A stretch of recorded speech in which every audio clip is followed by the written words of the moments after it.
Hello tout le monde. Pour une fois je filme 2 jours, ce qui est pas mal. Alors je rentre du film Seven Sisters que j'attendais de voir assez avec une certaine impatience parce que la bande-annonce était très alléchante. Donc du coup voilà, je voulais faire une petite vidéo sur ce film. Déjà, il faut saluer la performance de Noomi Rapace parce que franchement, elle joue les 7 sœurs, mais avec un tellement bien. On voit, elle réussit à à s'adapter, à s'approprier chaque personnalité des 7 sœurs et pas uniquement avec le look que chaque sœur a, mais avec cette personnalité. Et rien qu'en les regardant la personnalité, on voit bien la différence entre tout le caractère des différentes sœurs. J'ai le soleil dans l'œil.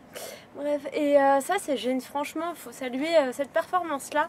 Ça me fait un peu penser dans un tout autre registre le film qui avait été tourné avec Split, avec l'acteur dont j'oublie le prénom, mais McAvoy là. Qui avait adopté les personnalités, mais vraiment qui s'appropriait toutes les personnalités en fait. Là, bon, c'est un autre registre, mais dans l'idée, ça me fait penser un peu à ça. Bon, évidemment, elle n'est pas psychopathe, là. Les 7 sœurs ne sont pas psychopathes, mais enfin, bref, voilà. Et du coup, j'ai beaucoup aimé le film. Il y a de l'action, mais ils en font. C'est pas de l'action hyper. Enfin, c'est violent, mais c'est pas violent dans le. Enfin, c'est dosé, on va dire ça comme ça. Et c'est ça que j'ai beaucoup aimé. J'ai beaucoup aimé les 3 quarts du film.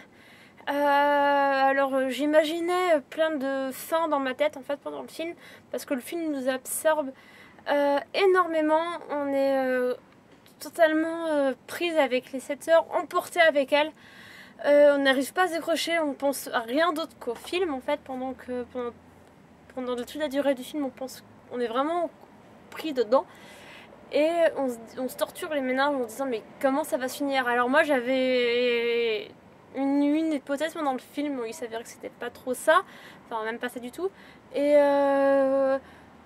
oui c'est vrai qu'on s'y attend pas forcément, même si après coup on se dit il y a quand même des détails qui nous amènent à trouver la solution. Il y a des petits indices un peu partout et c'est vrai que c'est pas qu'on y pense, mais on peut avoir des soupçons sur certaines choses. Et du coup, la fin est, est plutôt sympa. Enfin, sympa, non, elle est pas. Mais elle est cohérente avec le reste du film et relativement surprenante. Après, le film est très original dans l'histoire et de baser toute une histoire sur la politique de l'enfant unique. Ça, je trouve ça très bien. C'est une bonne originalité de scénario. Et ça soulève pas mal de questions jusqu'où on peut aller dans ce genre de politique pour sauver l'humanité en fait. Et qui c'est qui a raison, qui c'est qui a tort, est-ce que tout le monde a raison, est-ce que tout le monde a tort, est-ce que tout est blanc, est-ce que tout est noir. Et ça soulève plein de problématiques qui est assez intéressante et c'est pas qu'une histoire de fond, de forme comme ça, oui, là, de l'action, oui, ceci, machin.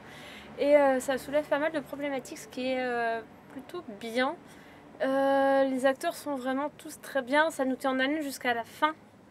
Voilà, j'avais hâte de voir ce film et je ne suis pas du tout déçue. Voilà, je m'attendais pas forcément à cette fin-là parce que j'avais imaginé un peu autre chose pendant le film. Mais pourquoi pas, comme je vous ai dit, ça reste cohérent avec le reste de l'histoire. Donc là, si vous avez l'occasion d'aller le voir, je vous le conseille parce que ne serait-ce que pour la performance de Noomi Rapace qui est vraiment exceptionnelle. Voilà, je crois que j'ai fait le tour de ce que je voulais dire et je vous fais des gros bisous et je vous dis à très bientôt pour une nouvelle vidéo qui ne saurait tarder, je pense.